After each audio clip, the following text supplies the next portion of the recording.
What's up, guys? It is Tuesday, March 14th. It's 5:41 a.m. and this is going to be a crypto deep dive on ISO20022 Swift and what is right on the horizon here. Next week, we're seeing a big bang. So ISO20022, we have now all this, including security settlement and instant transfers, is to be migrated to a new infrastructure. Per Big Bang, there is no going back and also no gradual move, hop or top. More than 5,000 credit institutions are affected, including a good 1,500 banks and savings banks in this country.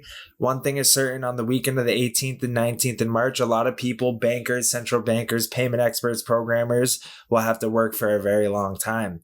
And this was right here with Swift. So someone had said to post a link. And that's straight from what Swift said. So that's going in the archives because that's you're going to look back on it, and that's just, this is the clear moment where everything's about to be able to facilitate that innovation and change. Truly unreal times.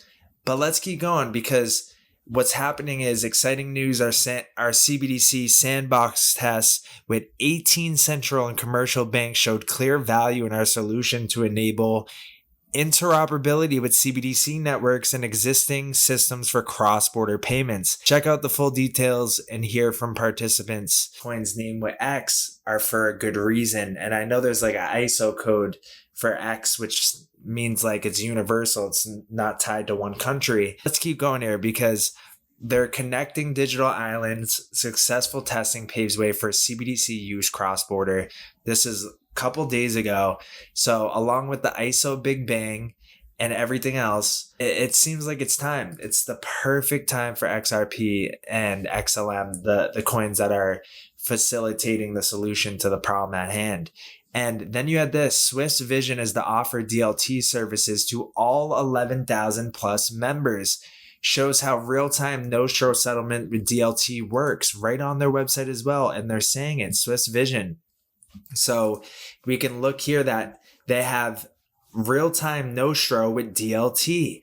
That's exactly what Ripple's Brad Garlinghouse, the CEO, would come out on Fox News, Fox Business. He was saying that's exactly what their solution is and what they're doing with on-demand liquidity, and how they've been tackling this problem for over 5 years now, at least publicly, coming out more mainstream, going on a marketing run. But that's what we're seeing here. Like, now Swift is coming out with documents outlining this solution and how game changer it is. So one shared ledger. And the BIS is known for saying one unified ledger as well too. And the IMF is known for saying one common platform. And that's just, there's going to be a main one, but there's going to be other ones too. But there's going to be one to have the biggest role of them all. And I believe it's that value transfer, value exchange mechanism. So let's keep going, because then we have this from R3. R3 is a huge player in the game. And they're saying, why did FTX fail? More importantly, what does this mean for the future of DLT plus crypto?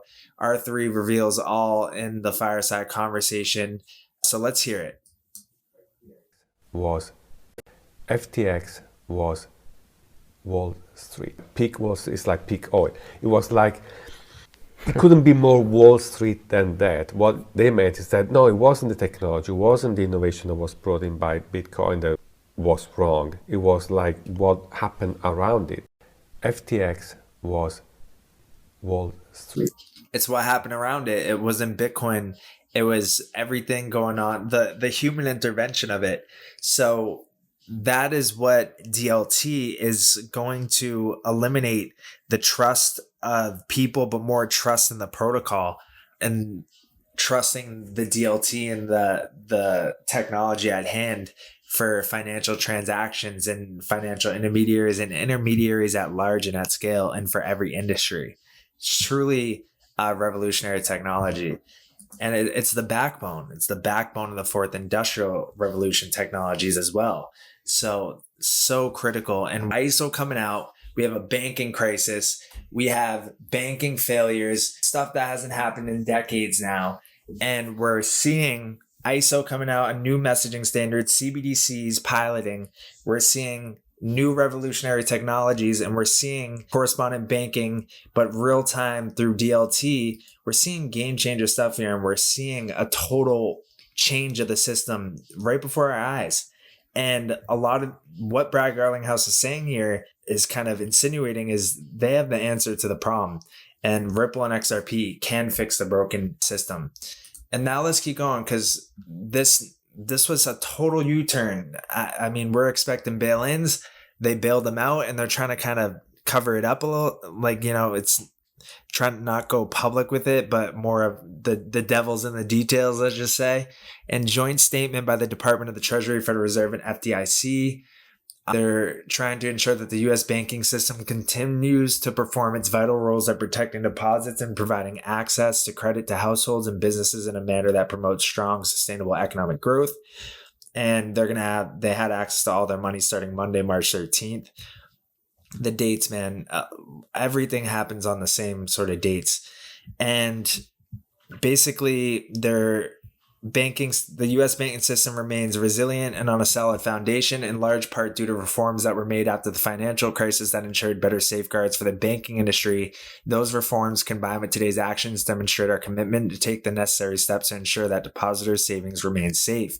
And then you had Michael Barr, who in the last video I showed was on Ripple's board 2015, has this coming out, and he's tasked, and he's at the Federal Reserve. I think he's the supervision, like he's the governor of supervision, something like that. And he came out with this. So, supporting innovation with guardrails, the Federal Reserve's approach to supervision and regulation of banks' crypto-related activities. Michael Barr, Vice Chair for Supervision, Board of Governors of the Federal Reserve System at the Peterson Institute for International Economics, and he was on Ripple's board. But he goes into it all. Let's see if I can find anything of, some gold gems in here. So he does go into here saying the payment system is critical to everyday Americans. It is highly resilient, but can also be slow and expensive.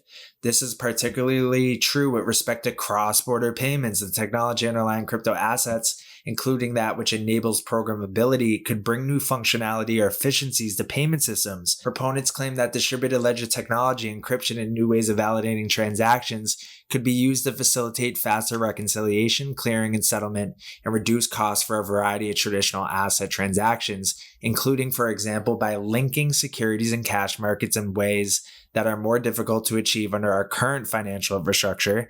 Use of smart contracts could automate certain actions, creating further efficiencies. Such use of the technology could lead to potential operational efficiencies and reduce costs, and the Federal Reserve has dedicated considerable resources to exploring and understanding these technologies and their potential benefits and the risks associated with these innovations. So, outlaying the same stuff that everything is about to unfold right now with SWIFT, updating their systems with the ISO20022 standard, CBDCs, and everything, and this whole kind of push for faster cross-border payments across the board here in every country and every institution, every individual central bank, and then multinational central banks. So we're seeing it all right here. And then we have on top of it coming up, Digital Euro Conference 2023, the end of this month. And about this event, right? So it's all day.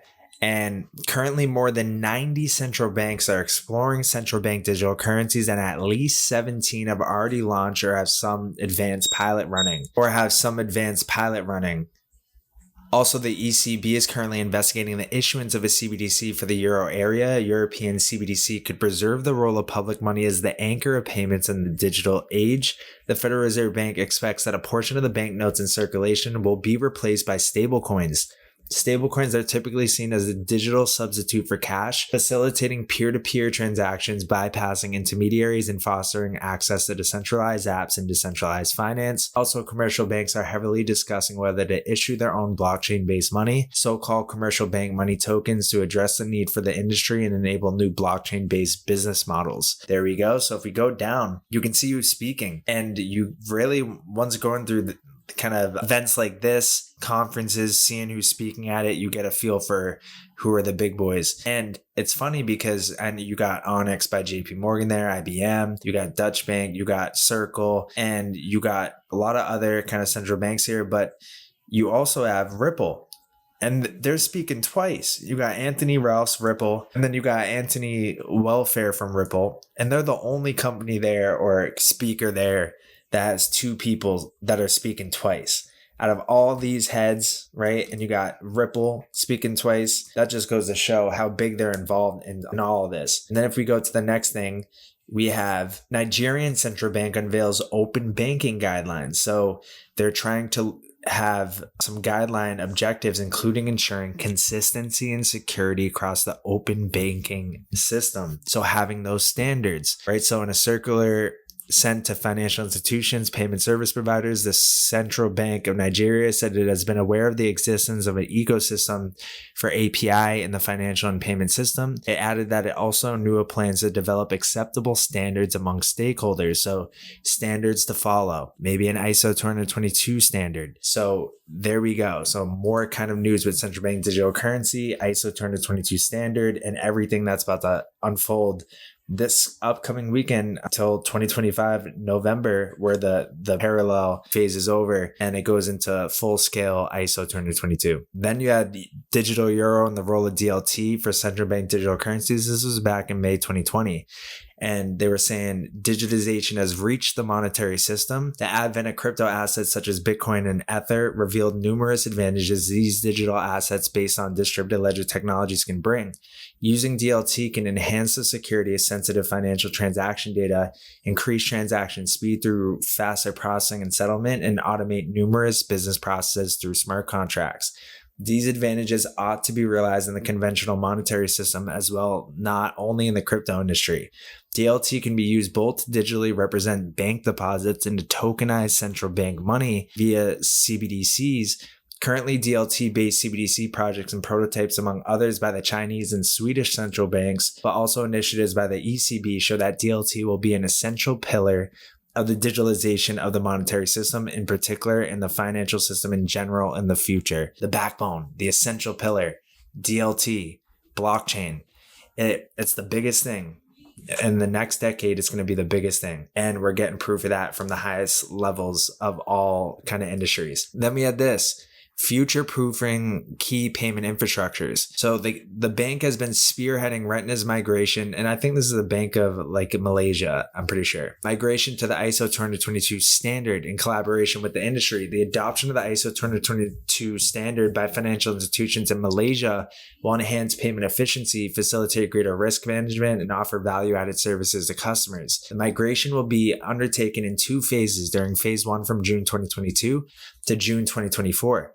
Retinas will support both the existing ISO and the new ISO standard and will be equipped with centralized translator to facilitate message conversion between the two standards. Phase 2 will commence in July 2024, where all financial institutions will have adopted ISO 20022 and the support will be discontinued for the other one. In 2021, they worked, so phase 1 deadline is June 2024.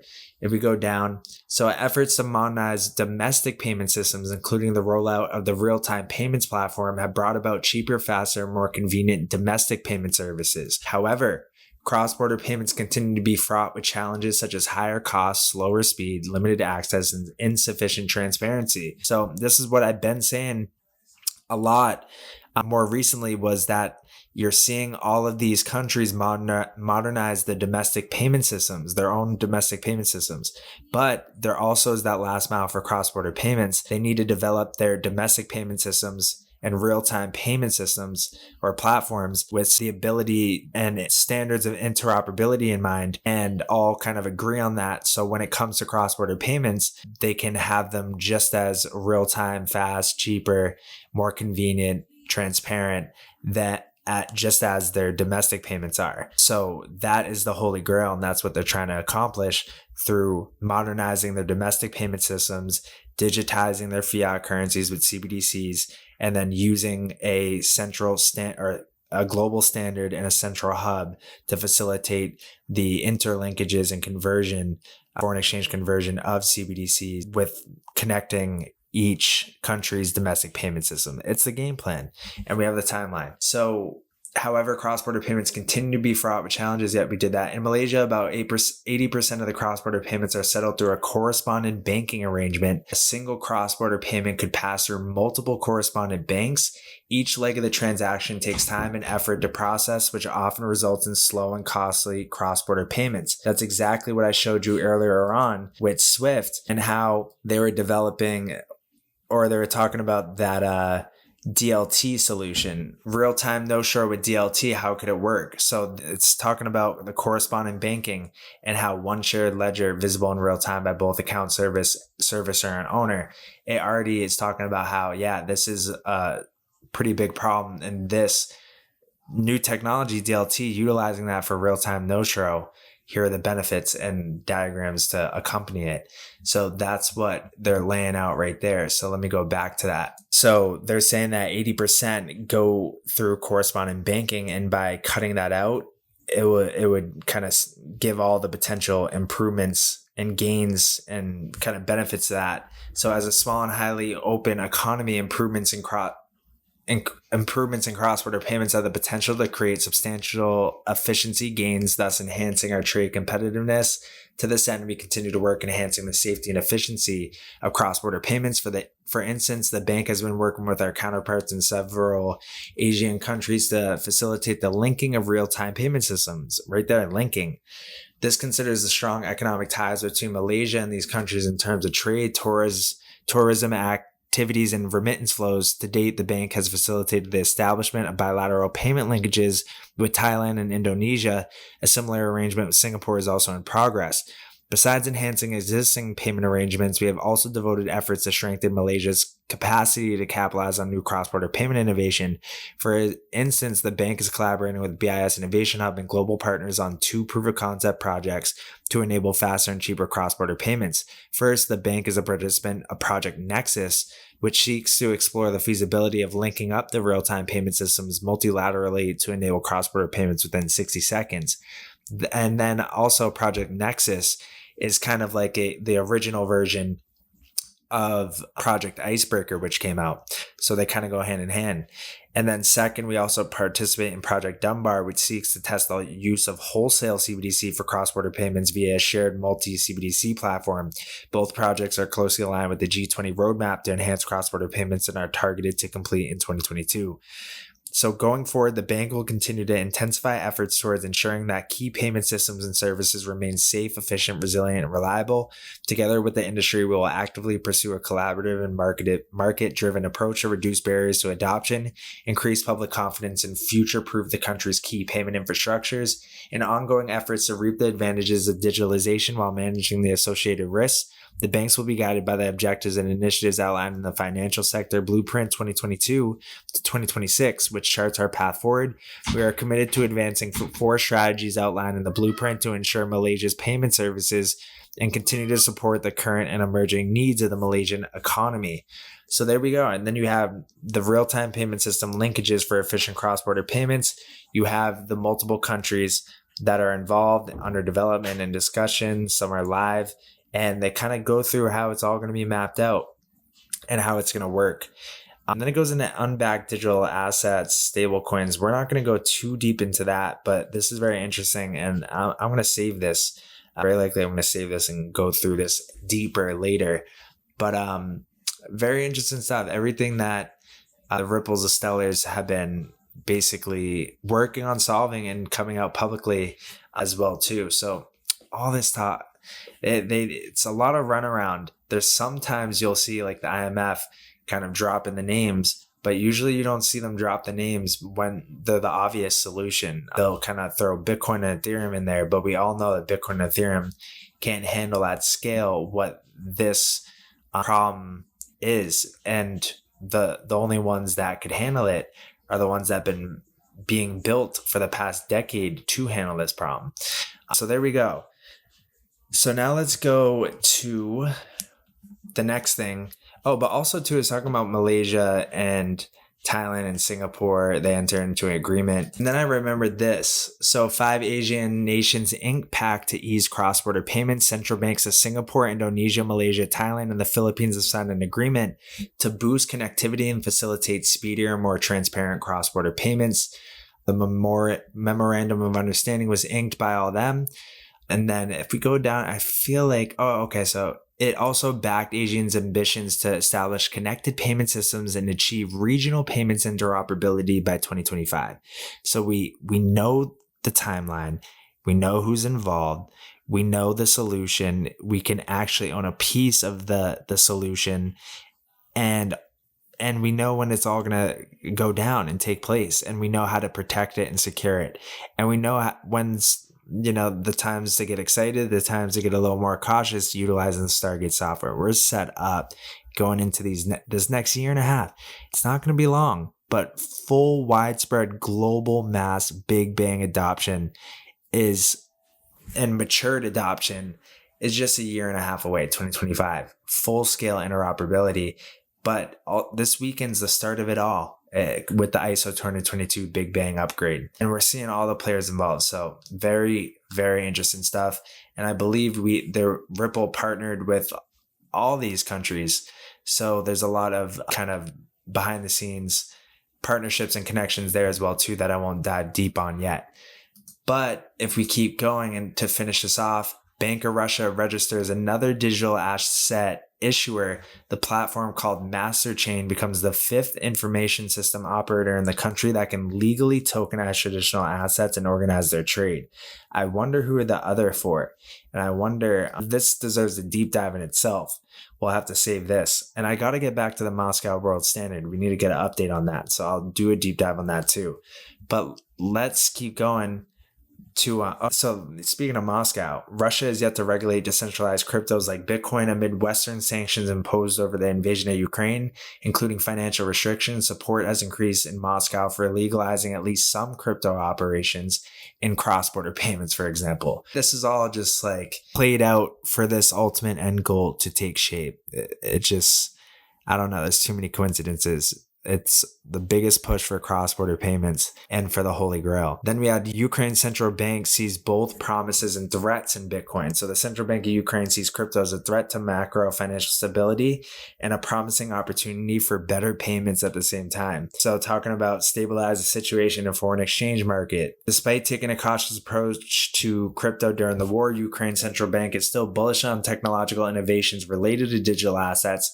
There are many promises associated with crypto, including better access to financial services, competition in the field of payment services, the attraction of investments, crypto donations, and other benefits. As such, the central bank supports the need to create civilized conditions for the development of virtual assets markets in Ukraine. And there we go. So every country, it's not limited to just one. Every country is on board with it. They're all moving in lockstep. CBDC should protect privacy, not be a surveillance tool. Former FTC chair Christopher Giancarlo says that anti-money laundering and know your customer measures are both outdated and constitutionally questionable, that crypto technology could do better. Because we're seeing a push by the G20 that those are the big things and the hurdles they got to get over. KYC, AML, CFT, I think it's called as well too.